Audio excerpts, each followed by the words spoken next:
बताता हूँ उस बारे में कि उसमें ये बताया है कि दुनिया में इस समय हर 7 मनुष्यों में से एक व्यक्ति जो है वो मेंटल इश्यूज़ का उसको परेशानी है। मेंटल इश्यू की परेशानी कुछ भी हो सकती है, एंग्जायटी है, स्ट्रेस है, डिसऑर्डर है, सिज़ोफ्रेनिया है, बहुत सारी चीज़ें। और आप देखिए बाकी जितने भी नंबर्स हैं, एंग्जायटी डिसऑर्डर, डिप्रेशन, 28 करोड़, सारे के सारे नंबर ये करोड़ों में हैं। तो अगर अगर ये इतना ही अच्छा होता और ये इतनी ही अच्छी लाइफ़ होती, तो ऐसा कैसे है कि ये नंबर करोड़ों में है ना? वैसे भी देखेंगे अभी तो इस वक़्त दुनिया में वैसे ही साफ दिखाई पड़ने लगा है, क्योंकि इस समय जैसे वॉर चल रही है, जॉब्स का कुछ पता नहीं है, बीमारियाँ दिन पे दिन कितनी आती जा रही हैं, लोगों की जानें कितनी जा रही हैं। अब तो इसका कोई जैसे कि मापदंड ही खत्म हो गया। अब तो पता नहीं कहीं पे भी कितने भी लोग मर जाते हैं। कई बार तो वो न्यूज़ में भी नहीं आते। कितनी जगह दिखाएँगे, 2-2 जगह बड़ी-बड़ी वॉर चल रही हैं और छोटे-मोटे इधर-उधर तो चल ही रहे हैं। तो इसलिए आप देखेंगे कि वास्तव में जो कलयुगी मनुष्य है, इसीलिए बाबा कहता है कि आपको उनकी मनसा सेवा करनी है। अगर वो सुखी होते, तो बाबा ऐसे क्यों बोलते कि उनकी मनसा सेवा करनी है? तो इससे ये बात नंबरों से और इस पिक्चर से, इस स्लाइड से तो साफ पता पड़ती है।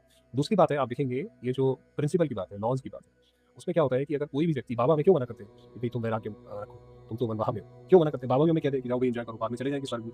बाबा तो हमारा पिता है, पिता तो बच्चों के लिए वो सब कार्य करता है, जो बच्चों के लिए अच्छा होता है, जिसमें बच्चे खुश होते हैं। बाबा ऐसा क्यों नहीं कहते? क्योंकि वास्तव में आप जितना भी मटेरियलिस्टिक लाइफ़ में आगे जाते हैं, दुनिया के हिसाब से जब इस दुनिया में आगे जाते हैं या किसी भी चीज़ को आप जब उसका जैसे भोग करते हैं, तो उसके साथ आपका अटैचमेंट बढ़ता चला जाता है। मान लीजिए किसी व्यक्ति के साथ किसी का बहुत गहरा संबंध है, माँ-बेटे का संबंध है, पति-पत्नी का संबंध है, वो जितना गहरा होगा, मोह उतना ज़्यादा होगा और जब वो संबंध छूटेगा, आखिरकार तो छूटेगा ही। चलो भैया ज्ञान में चलते हो, नहीं चलते हो, आखिरकार तो छूटेगा ही। तो वो फिर जितना गहरा होगा, उतना ही वो काँटा जितना गहरा होगा, उसको निकालने में उतनी परेशानी होगी। तो क्या होता है कि जितना ज़्यादा हम दुनिया की लाइफ़ में माया की तरफ झुकते चले जाते हैं, उतना ही हमारे अंदर मोह का विकार है, वो इतना गहराई से सारे विकार जो है वो वास्तव में मोह का ही कोई अलग एक किसी न कोई रूप है। तो हमने पहले भी बताया इस बारे में। तो वो आपका मोह जो अंदर बढ़ता चला जाता है, वो बड़ा परेशान करता है और ख़ासकर जब आत्मा अंतिम समय में हो और शरीर छोड़ रही हो, उस वक़्त वो उसको बहुत बड़ा परेशान करता है। तो हमने दिखाया जब तक वो आत्मा इस शरीर में है, तो उसको वो अलग-अलग एंग्ज़ायटी डिसऑर्डर या क्योंकि आपको मेंटल इश्यूज़ तो आएँगे ना, भैया मेरा मेरे बच्चे से बहुत प्यार है, कल को कुछ ऐसा होता है तो मैं तो उसकी चिंता में ही मेरी हालत ख़राब हो जाएगी। है ना? तो ऐसे ही अब मान लीजिए कोई शरीर छोड़ के जा रहा है, उसका मकान से बहुत मोह है क्योंकि मैंने 50 साल ईएमआई दी है और उसके बाद ये मैंने मकान खड़ा करा है, 25 साल 30 साल जितनी भी दी है। तो उसका आप सोचिए उस व्यक्ति का क्या हाल होगा। और उसके बदले में अगर आप हम देखेंगे हम बाबा के बच्चे हैं, हम बाबा को याद करते हैं, हम सब कुछ बाबा पे निछावर करके चलते हैं। हमारे जितने भी कर्म हैं वो बाबा के प्रति शिवलिंग के ऊपर सुपुर्द हुए, हम मुक्त हुए, हम तो ट्रस्टी हैं। तो इसलिए जब हम शरीर छोड़ेंगे तो हमारा किसी से बोल नहीं। भई हमने अपनी ड्यूटी सारी पूरी कर ली, जो हमने जिसको हमने जैसे हमने करना था, जिसका हमसे जो एक्सपेक्टेशन थी, हमने वो पूरी करी, बाबा की श्रीमत के अनुसार और हमने अपने जीवन में पुण्य भी इकट्ठे करे।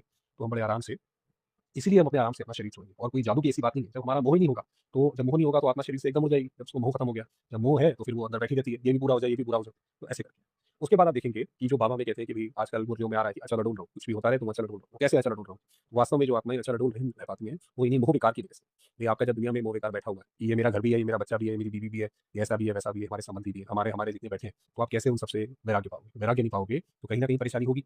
लगेगा कि भई कोई हमारा पैसा ना उठा के ले जाए, मेरे शरीर को ही कोई बीमारी ना हो जाए। और हम जो बाबा के जब बन गए, भई हमारी लाइफ़ तो सिंपल सी हो गई, कोई बात नहीं सोशल मीडिया पे है नहीं, इधर-उधर की कोई बात नहीं, ना हमें शारीरिक सुंदरता से कोई लेना-देना है, ना पैसे से कुछ लेना-देना है, जो भी पैसा है बाबा के ज्ञान के लिए है, बाबा के यज्ञ के लिए है, आज नहीं तो कल देना है, तो हमें इसमें चिंता करने की ज़रूरत नहीं। बाबा ने बोल दिया कि बच्चे तुम तो बाबा के भाग्य का खाते हो। हम पहले कहानियाँ सुनते थे, वो राजा के पास